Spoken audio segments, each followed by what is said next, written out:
অচ্যুতদার free coaching চ্যানেলে তোমাদের সকলকে স্বাগত জানাই।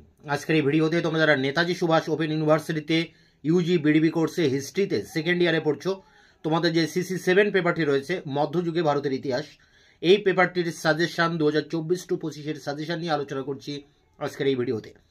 এখানে তোমরা 2025 সালে পরীক্ষা দিলেও তোমাদের সেশনটি কিন্তু 2024-এ। তো দেখো, তোমাদের এখানে 10 নম্বরের প্রশ্ন দুটি লিখতে হবে। 4টি প্রশ্ন পরীক্ষায় আসবে গ্রুপ এ থেকে। সেই 4টি প্রশ্ন কমন পেতে তোমরা যে সমস্ত প্রশ্নগুলো করবে, এখানে আমি 1-2 করে সেই সমস্ত ইম্পর্টেন্ট প্রশ্নগুলো এখানে তোমাদের সামনে তুলে ধরছি। এছাড়া এই ভিডিও ডেসক্রিপশন বক্স থেকে তোমরা প্রিভিয়াস ইয়ারের যে কোশ্চেন পেপার 2023-2022 সালের কোশ্চেন পেপারগুলিও পেয়ে যাবে। তা থেকেও তোমরা অনেকটা ধারণা তৈরি করতে পারবে। এছাড়া এখানে যে সমস্ত প্রশ্নগুলো রয়েছে প্রতিটা প্রশ্নের উত্তর আমি চ্যানেলে একের পর এক আপলোড করব। সমস্ত প্রশ্নের উত্তর তোমরা পেয়ে যাবে আমার চ্যানেল থেকে। তাই অবশ্যই তোমরা চ্যানেলের সাথে থাকবে, তাহলে তোমরা সেকেন্ড ইয়ারের সমস্ত কোশ্চেন অ্যান্সার তোমরা সম্পূর্ণ বিনামূল্যে এই চ্যানেল থেকে পেয়ে যাবে। দেখো, প্রথম প্রশ্ন, দিল্লির সুলতান রূপে ইলতুৎমিশকে কি কি সমস্যার সম্মুখীন হতে হয়েছিল, তার মূল অবদানগুলি কি ছিল? এক কথায় ইলতুৎমিশের অবদান।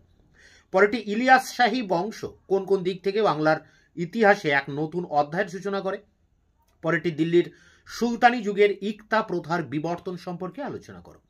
পরে 4 দাগে দেখো, মধ্যযুগের ভারতে ভক্তি আন্দোলনের মূল বৈশিষ্ট্যগুলি কি ছিল? পরেরটি 5 দাগ, গিয়াসউদ্দিন বলবন কিভাবে দিল্লির সুলতানি সংহতি সাধন করেন? পরেরটি, আলাউদ্দিন খলজির বাজার দর নিয়ন্ত্রণ নীতি আলোচনা করো। পরেরটি, মোহাম্মদ বিন তুগলকের সংস্কার পরিকল্পনাগুলির বিবরণ দাও। পরেরটি, হুসেন শাহী বংশের রাজত্বকালে বাংলার সমাজ সংস্কৃতির বিবরণ দাও।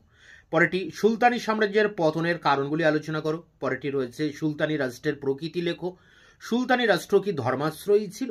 এই 10টি প্রশ্ন তোমরা ভালো করে করবে। এই 10টি প্রশ্নের মধ্যে আশা করি তোমরা সমস্ত প্রশ্ন কমন পেয়ে যাবে, এবং এই 10টি প্রশ্নের উত্তর তোমরা একের পর এক ভিডিও ক্লাসের ভিতর দিয়ে আমার চ্যানেল থেকে পেয়ে যাবে। গ্রুপ বি মার্ক 6 অর্থাৎ 6 নম্বরের টিকা প্রশ্ন 5টি লিখতে হবে, 30 নম্বর। এখানে 10টি প্রশ্ন আসবে।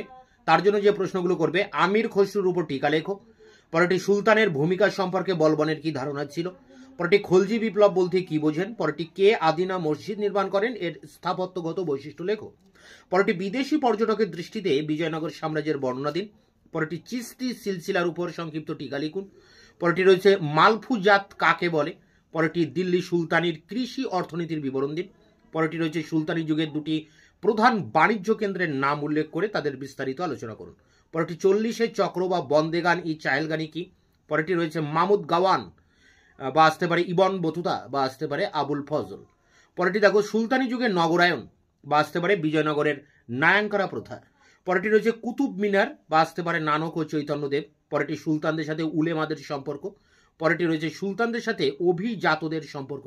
এবং ইম্পর্টেন্ট আরেকটি প্রশ্ন, তালি কোঠার যুদ্ধের গুরুত্ব।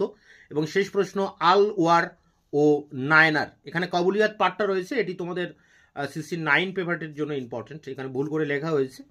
তো যাই হোক, এইগুলো তোমরা করবে। এই টিকা প্রশ্নের উত্তরগুলো তোমরা পেয়ে যাবে চ্যানেল থেকে। এছাড়া তোমাদের বাদবাকি অন্যান্য পেপারের সাজেশন আমি ইতিমধ্যে চ্যানেলে আপলোড করে দিয়েছি, তারও লিঙ্ক দেওয়া থাকবে ভিডিও ডিসক্রিপশন বক্সে। দেখা হচ্ছে অন্য কোনো ভিডিও ক্লাসে। ততক্ষণ চ্যানেলকে সাবস্ক্রাইব করে রাখবে, বন্ধুদের কাছে শেয়ার করবে। ভিডিওটি ভালো লাগলে অবশ্যই সেটা লাইক দেবে।